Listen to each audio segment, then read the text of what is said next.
আজি worksheet 6 আৰম্ভ কৰিবলৈ লৈছোঁ আশা কৰোঁ তোমালোকে ভিডিঅ'টো সম্পূৰ্ণকৈ চাবা আৰু worksheet 6 ত দিয়া কোৱেশ্যনসমূহ শিকিবলৈ চেষ্টা কৰিবা প্ৰথম কোৱেশ্যনটো দিয়া আছে encircle the adjectives in the following sentences তলত দিয়া বাক্যবোৰৰ থকা বিশেষণবোৰ গোল কৰিব দিছে এটা বিশেষণ কোনবোৰ বিশেষণ হ'ল বাক্যত থকা এনে কিছুমান শব্দ যিবোৰে বিশেষ্য অৰ্থাৎ নেমিং ৱৰ্ড আৰু প্ৰনাউন বিলাকৰ বিষয়ে অলপ বেছিকৈ কয় বা বৰ্ণনা কৰে তাৰ মানে adjectives are describing words which describe noun and pronoun তাৰ মানে adjective বোৰ হ'ল বৰ্ণনাত্মক শব্দ যিবিলাকে নাউন আৰু প্ৰনাউনৰ বিষয়ে বৰ্ণনা কৰে নাউন মানে নাম মাত্ৰেই বিশেষ্য পদ গতিকে সকলো নামৰ বিষয়ে নাউন বিশেষ্য পদৰ বিষয়ে অলপ কয় বা সৰ্বনাম পদৰ বিষয়েও অলপ কয় এতিয়া কথাটো হ'ল যে কি কয় এই শব্দবোৰে কোনো এটা নাউন বা প্ৰনাউনৰ আকাৰ বুলি কয় সাইজৰ বিষয়ে কয় কোৱালিটিৰ বিষয়ে কয় কালাৰৰ বিষয়ে কয় আৰু সংখ্যাৰ বিষয়েও ক'ব পাৰে কাৰ বিষয়ে নেমিং ৱৰ্ডবিলাকৰ এতিয়া কুৱেশ্যন নম্বৰ এ ইয়াৰ 1 নম্বৰটো দিয়া আছে হি হ্যাজ 2 ষ্টৰী বুকছ এতিয়া এই যে 2 শব্দটো যে আহিছে সেইটোৱে দুখন সাধু কথাৰ কিতাপৰ কথা কৈছে এই যে 2 শব্দটো হ'ল এডজেক্টিভ আমাক কি কৰিছে গোল কৰিব দিছে এনেকৈ আমি গোল কৰি থম তোমালোকে বাক্যটো লিখিবা লিখি গোল কৰিবা কৈছে সেন্টেন্স 2 দিয়া আছে 2 নম্বৰ সেন্টেন্সত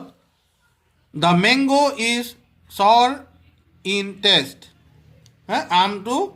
সোৱাদত টেঙা আমটোৰ সোৱাদ কেনেকুৱা টেঙা দেখিছা এইটো হ'ব adjective 3 number sentence it is very cold today it is very cold আজি খুব ঠাণ্ডা কোল্ড শব্দটোৱে কি বুজাইছে এডজেক্টিভ কাৰ বিষয়ে কৈছে দিনটোৰ আজিৰ দিনটো কেনেকুৱা সেইটো কৈছে number 4 Kolkata is a big city Kolkata কেনেকুৱা চহৰ এখন ডাঙৰ চহৰ এই কেনেকুৱা চহৰ ডাঙৰ চহৰ বিগ এইটো হ'ল adjective the sun is very hot সূৰ্যটো বৰ গৰম কেনেকুৱা গৰম হট শব্দটোৱে হ'ল এডজেক্টিভ ঠিক এনেকৈ হৰিদ্বাৰ ইজ এ হোলি সিটি হৰিদ্বাৰ কেনেকুৱা চহৰ পবিত্ৰ চহৰ হোলি সিটি এইটো হ'ব এডজেক্টিভ ঠিক এনেকৈ she is a shy girl তাই এজনী লাজকুৰীয়া ছোৱালী কেনেকুৱা ছোৱালী লাজকুৰীয়া shy এইটো হ'ব এডজেক্টিভ তাৰপিছত আছে the book has colorful pictures কিতাপখনৰ ৰং বিৰঙী কি আছে ছবি আছে কেনেকুৱা ছবি আছে ৰং বিৰঙী কালাৰফুল এইটো হ'ব এডজেক্টিভ এই মই গোল কৰি দিয়া শব্দবোৰে হ'ল বাক্যটোত থকা এডজেক্টিভ বা বিশেষণ বি নম্বৰটোত কি দিছে চোৱা write adjectives for the given nouns প্ৰদত্ত বিশেষ্যৰ বাবে বিশেষণ লিখিব লাগে তাৰমানে ইয়াত এ ইনচেক্ট দিয়া আছে গতিকে আমি ইয়াত কি এডজেক্টিভ বহুৱাম ইয়াত মই লিখিছোঁ এ টাইনি ইনচেক্ট সৰু পৰুৱা মই টাইনি লিখি দিওঁ এ টাইনি বা স্মল বুলিও লিখিব পাৰা তোমালোকে মই টাইনি লিখিছোঁ টাইনি মানে সৰু স্মল মানেও সৰু আৰু তাৰপিছত আছে এ ডেছ ক্লাছ এ নইজি ক্লাছ এ নইজি ক্লাছ কেনেকুৱা ক্লাছ বুলি কৈছোঁ নইজি class A dash boy a good boy তোমালোকে বেড বয় বুলিও লিখিব পাৰা An dash teacher. An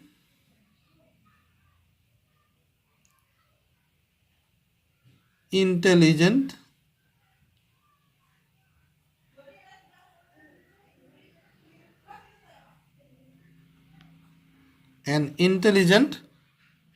teacher কিয় কাৰণে মই ইণ্টেলিজেণ্ট লিখিলোঁ কাৰণ চোৱা এ এন ইউজ হৈ আছে এন ইউজ হৈছে গতিকে ইয়াত মই ভাৱেল দি ষ্টাৰ্ট হোৱা শব্দ এটা লিখিব লাগিব সেইকাৰণে মই ইণ্টেলিজেণ্ট টিচাৰ বুলি লিখিলোঁ তোমালোকে এন ইণ্টেলিজেণ্ট টিচাৰ নিলিখি যদি তোমালোকে লিখা এন আইডিয়েল টিচাৰ সেইটোও হ'ব তাৰপিছত নম্বৰ 5 এ ডেছ মাদাৰ মাদাৰ কেনেকুৱা এ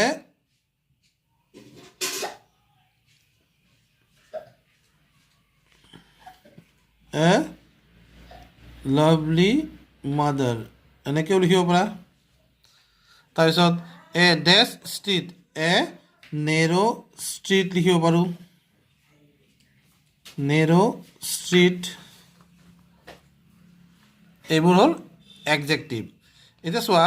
এন ডেছ বুক এতিয়া চোৱা এ এন আছে গতিকে আমি কি লিখিম আই আছে হয়নে সৰি এ এন আছে তো ভাৱেল দি ষ্টাৰ্ট হোৱা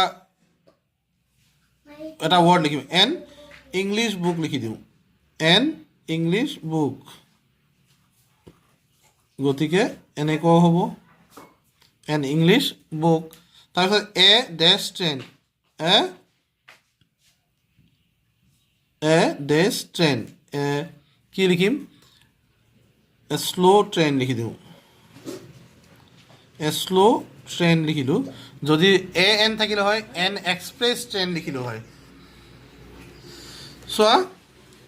এডজেক্টিভ ইউজ কৰিব লাগে মই যিকেইটা ইউজ কৰিছোঁ সেইকেইটা ইউজ কৰিব লাগিব বুলি কোনো কথা নাই তোমালোকে এনেধৰণৰ শব্দ ব্যৱহাৰ কৰিব পাৰা যিবোৰ এই নাউনবিলাকৰ লগত মিল খায় নেক্সট কুৱেশ্যনটো চোৱা fill in the blanks using suitable adjectives Rahul is a ইয়াত মই আকৌ কি লিখিম গুড বয় লিখোঁ Rahul is a good boy we should drink dash water we should drink fresh water Rainbow has 7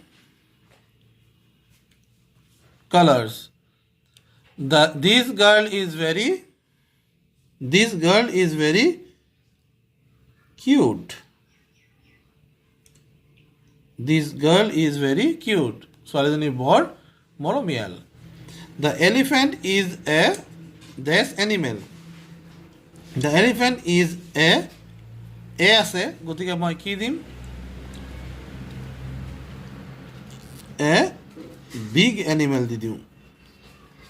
ডাঙৰ জন্তু Delhi is a city Delhi is a beautiful city লিখি দিওঁ Delhi is a beautiful city এনেকৈ তোমালোকে এডজেক্টিভবোৰ ইউজ কৰিব লাগিব 7 number চেণ্টেন্সটো হৈছে এ ইয়াৰ হেজ ডেছ মান্থছ এটা বছৰত কিমান মাহ থাকে তোমালোকে যদি ইয়াত যদি 6 7 লিখি দিয়া তেতিয়া কিন্তু নহ'ব ইয়াততো এটা নিৰ্দিষ্ট আছে তোমালোকে লিখিব লাগিব এ ইয়াৰ has 12 months Krishna is an dash boy Krishna is an আছে গতিকে তোমালোকে কি লিখিবা ইয়াত তোমালোকে এই কোনো জোকাৰি আছে কি লিখিবা ইণ্টেলিজেণ্ট বয়